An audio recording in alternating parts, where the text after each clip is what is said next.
आपका नाम? पूजा। मैं पुजारी। जी? हाँ, मेरा मतलब है मैं प्रेम पुजारी। मोहब्बत का गम है, मिले जितना कम है, ये तो जमाना नहीं जान पाएगा। तेरी तिजोरी का सोना नहीं, दिल है हमारा खिलौना नहीं।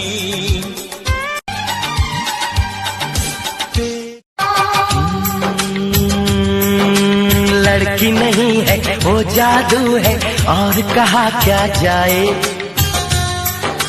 रात को मेरे ख्वाब में आई वो जुल्फें।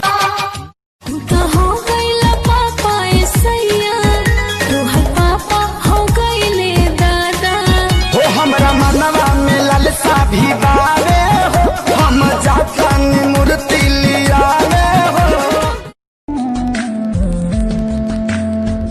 तेरी बेवफाई का कोई गम नहीं है, मुझे तन